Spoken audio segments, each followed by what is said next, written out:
I'm talking today to Brian Pearce, and he's going to tell us something about the start of the South London Interfaith Group, which celebrates 40 years, and how it all came about. John, thank you very much indeed. It's been interesting to look back as an octogenarian in my 86th year. And so it takes me back quite some time to those early days of the South London Interfaith Group, which were wonderful, was a wonderful time. I had already become quite interested in interfaith issues, but mainly in terms of reading and going to the occasional lecture or event. And I remember what led me to become involved in the World Congress of Faiths, of which I remain a member, which was in the mid-70s.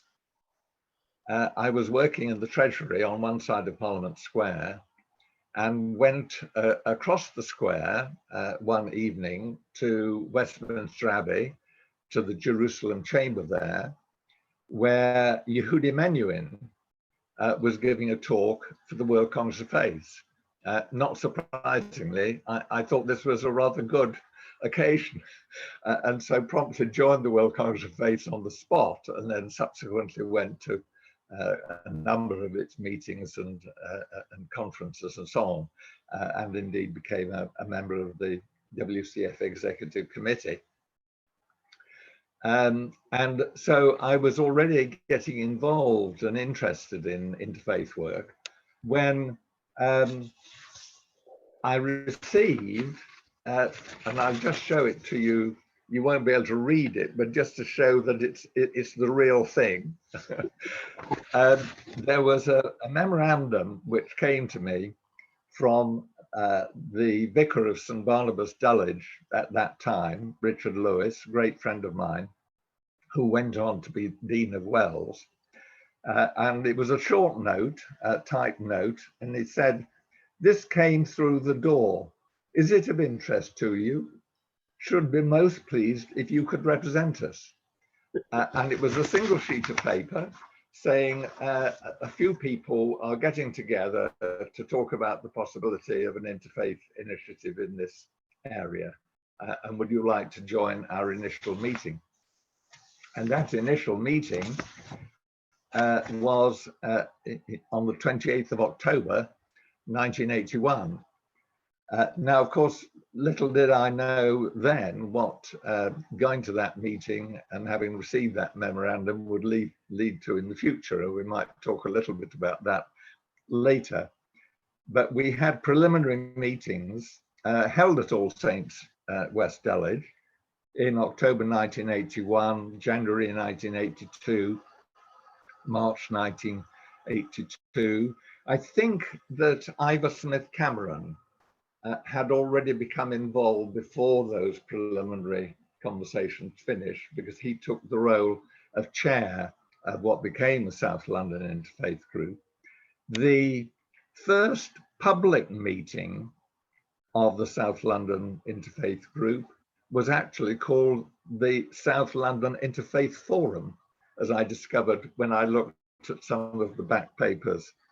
But we swiftly turned the Interfaith Forum into the Interfaith Group.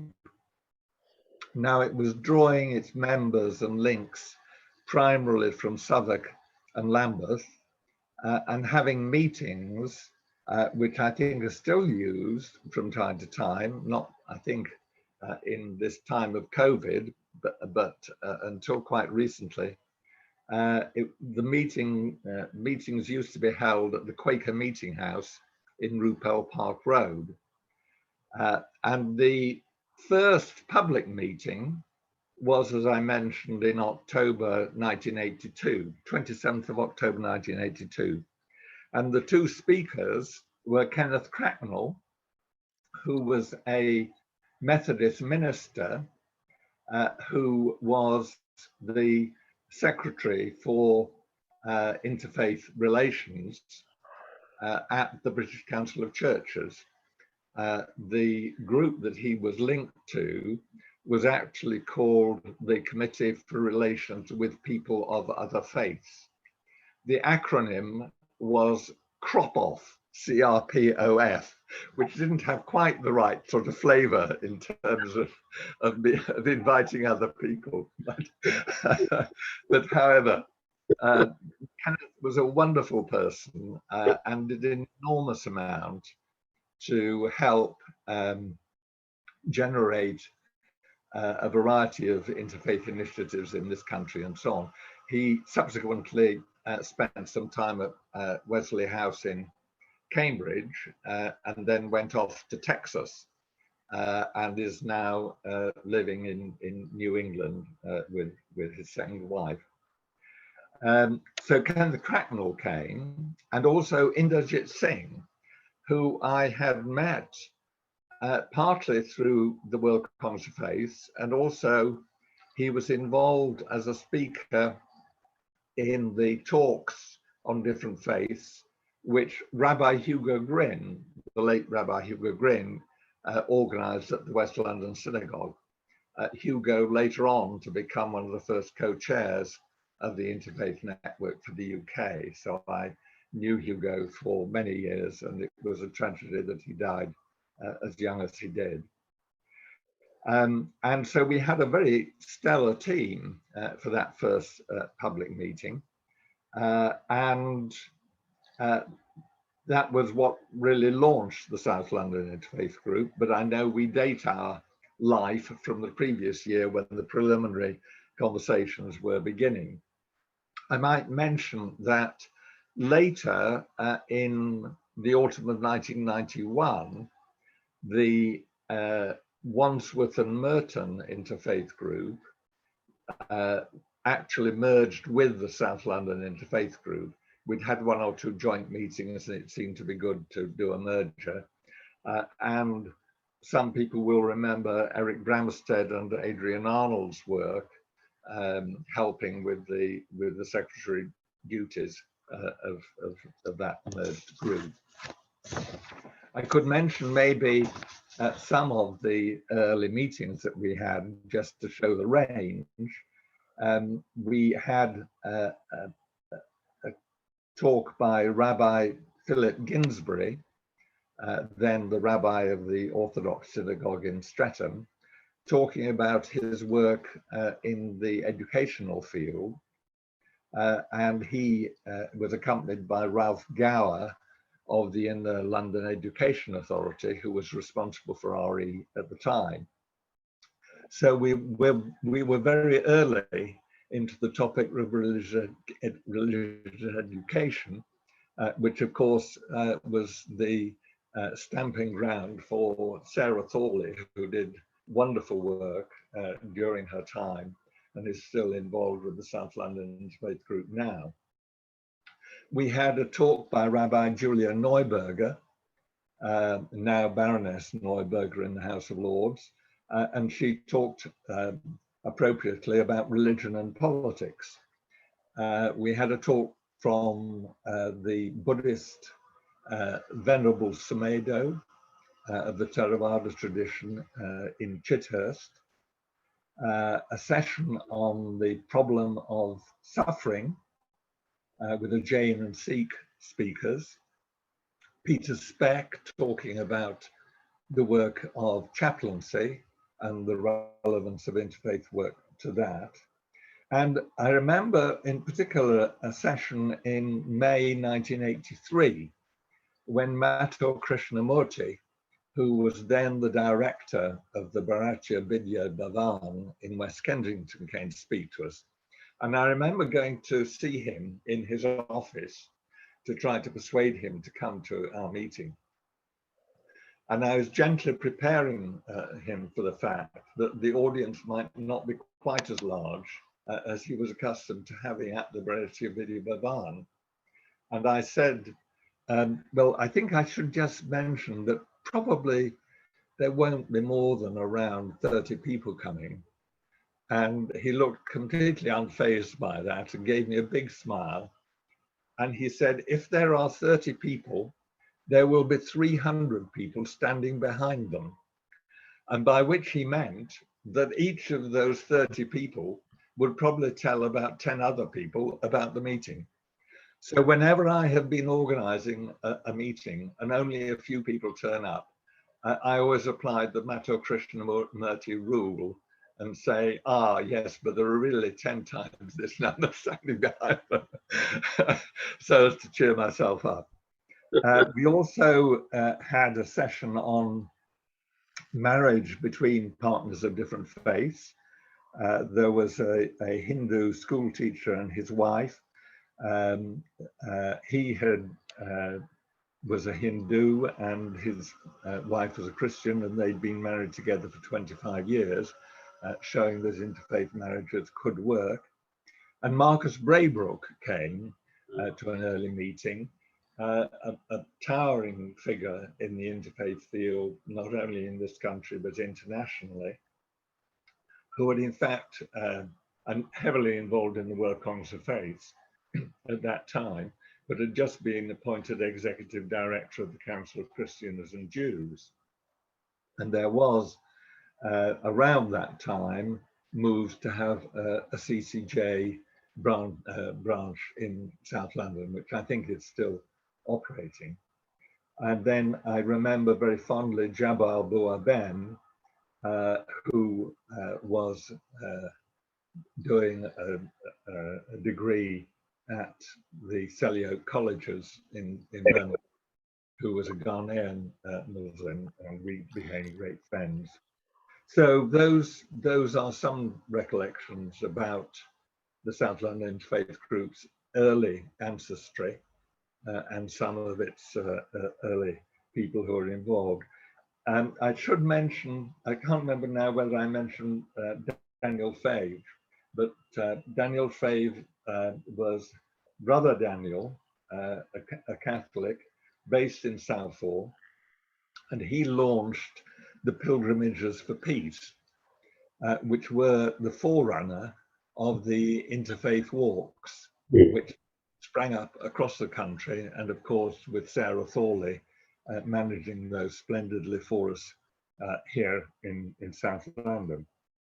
I mentioned Brother Patrick Moore, who was an Anglican from America, actually, originally, who joined us as a part-time development worker.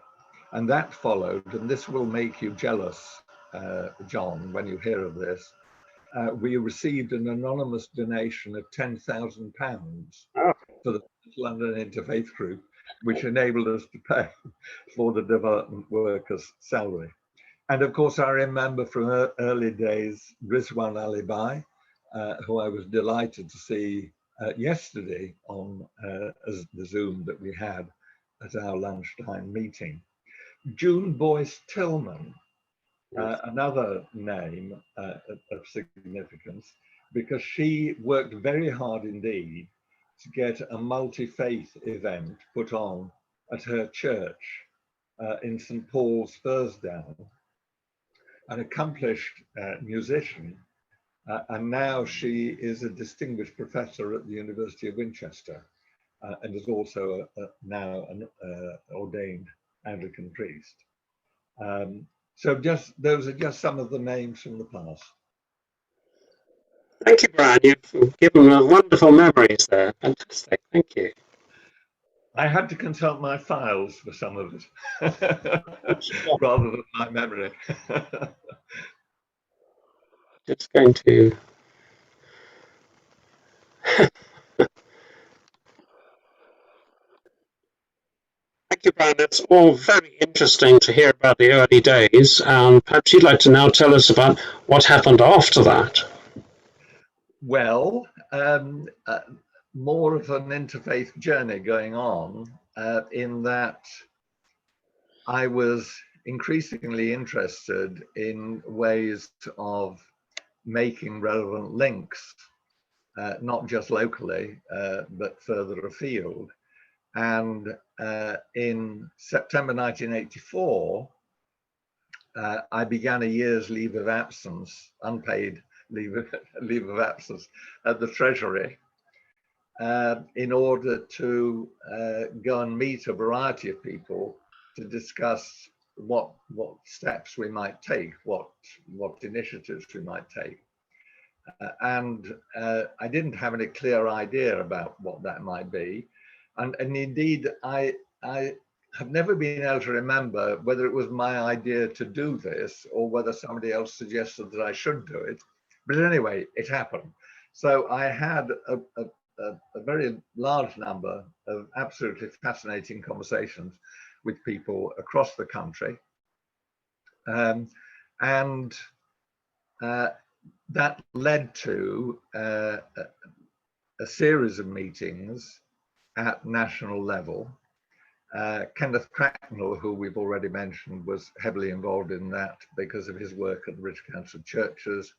The World Council of Faiths was involved, Council of Christians and Jews, other organizations. But the first meeting of around 80 people took place in January 1986.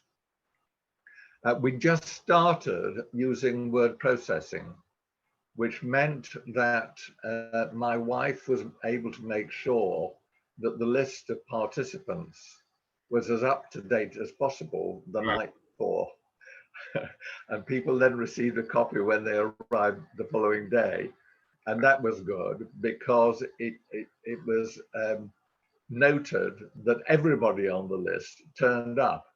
In fact, Sheikh Jamal Suleiman from the Regent's Park Mosque had not arrived by lunchtime, but just at the beginning of the afternoon session, he arrived, and Rabbi Hugo Grimm threw his arms up in the air and said, "Ah, Jamal, you have arrived, we are complete." So that was very nice. Yeah. We had further meetings in September 1986 and March 1987.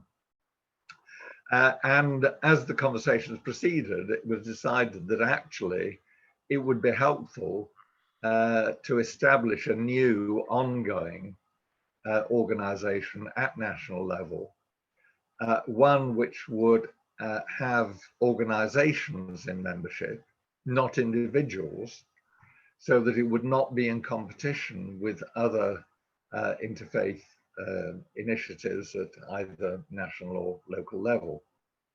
And also, as we'd had, in effect, observers from major faith community bodies in the discussions, they showed an interest in actually becoming member bodies themselves of the Interfaith Network. And it was indeed also through my contact with people in the RE field that I realized how crucial that was. And so the result was that we had 4 categories of membership, which the Interfaith Network still has today. The national interfaith organizations, such as World Council of Faiths, Council of Christians and Jews, and so on. Local interfaith organizations, including, I'm glad to say, the South London Interfaith Group, and educational and academic bodies, and also representative bodies from the main faith communities, which of course gave rise to questions about but which faiths and who is going to represent the particular faith. And I can tell you that was a very, very difficult and knotty task. And we were making quite good headway as an organization with a very helpful executive committee with Rabbi Hugo Grimm and the late Bishop Jim Thompson, who was chair of the relevant British Council of Churches committee at that time, and they were co-chairs for the first few years of the Interfaith Network. But if I wheel forward a bit, we come to September 2001, when there was the terrible Twin Towers attacks. And only a few months previous to that, there had been disturbances in various towns in the North Country. And both of these events, of course, were a great shock and people were very, very distressed by these events. And the government began to take a greater interest in the role of faith communities and the potential in terms of a multi-faith dimension. And so therefore, rather to my surprise as an ex-civil servant, I found myself having a lot to do again with government. But it was a bit helpful to know perhaps how to reach the right person in the right department when that was needed. But it led to much greater involvement of government and also some government funding. And the engagement also by local authorities with faith communities in their local area. And so those, I think, were significant developments. And it's perhaps worth reflecting for a moment on the local interfaith groups, in that we had a substantial number of them in membership of the Interfaith Network. There were others that didn't join, perhaps because they couldn't afford the membership fee or didn't feel they should. But there were meetings organized, which I think still continue in different regions of the country, where people from different local interfaith organizations can come together, share their experiences, ideas, suggestions, and so on. And I think that sharing has been very valuable. And there are, of course, a variety of local interfaith initiatives.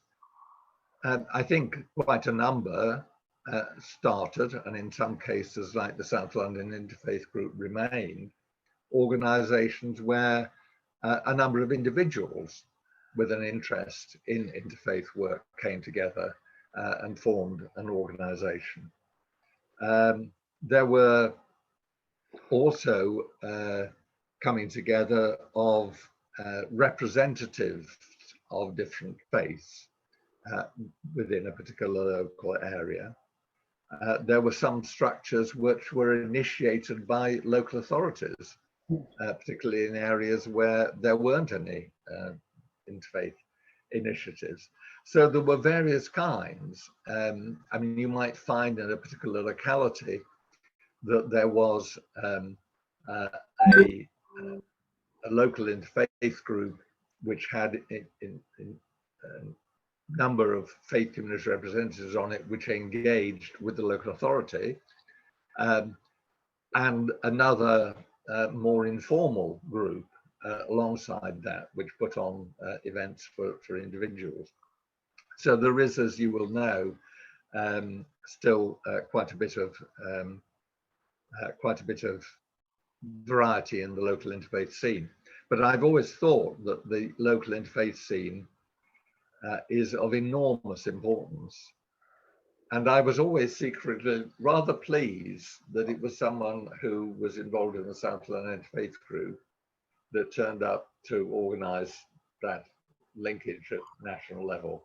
So that was one early fruit of the work of the South London Interfaith Group. Yes. Could mention very briefly what I'm up to now, which is rather different, but maybe you have another question. Go ahead. Go ahead. Well, towards the, I served as director for the Interfaith Network from 1987 until 2007. And then I stayed on in a part-time role as advisor on faith in public life, a splendid title designed by myself, which enabled me to decide what I was going to do. No, that's not, I mustn't say that. No, it was clear what I was supposed to be doing. But it was concerned with engagement between faith communities and government and other public bodies. And I was doing that on a part-time basis. And the first Interfaith Week was being held shortly before I retired from the Interfaith Network. And we held an evening event organised jointly by the Interfaith Network and what was then the British Humanists Association. So that was very much a first toe into that further pond, as it were, having dipped my toe into local interfaith group and stuff, and then national interfaith activity, and then the engagement between people who are religious and people who are not religious. And after a little while, in fact, that led to a project which inevitably led to a book with offerings from a wide variety of people, called Religion and Atheism, Beyond the Divide. And that is now an ongoing project, and we have a series of meetings which I find absolutely fascinating. And of course, a lot is to do with our vocabulary. What do we mean by the words that we use? And are we using words which divide us, or can we find words in which we can find common ground? Thank you, Brian. That's absolutely fascinating. Thank you so much for your reminiscences. Perhaps you'd like to say briefly how you see the future. Well, I suppose yet more, really. It reminds me of the story with which I finish, going way back. This was an American comedian called Mort Sahl, and he told the story about JFK, John Kennedy, who gave inspiring speeches, but didn't explain precisely what it was that he wanted Mort Sahl to do. So Mort Sahl discovered that JFK was coming to his local town and made sure that he stood at the front of the crowd. And as JFK's car went past, Mort Sahl said, "What do you want me to do?" And much to his surprise, Kennedy tapped his driver on the shoulder, and the car turned round, came and stood right opposite Mort Sahl, and Kennedy looked over the side of the car and he said, "Even more." So maybe that's what we need to do. Even more. A perfect way to end an interview. Thank you so much. Thank you very much for inviting me.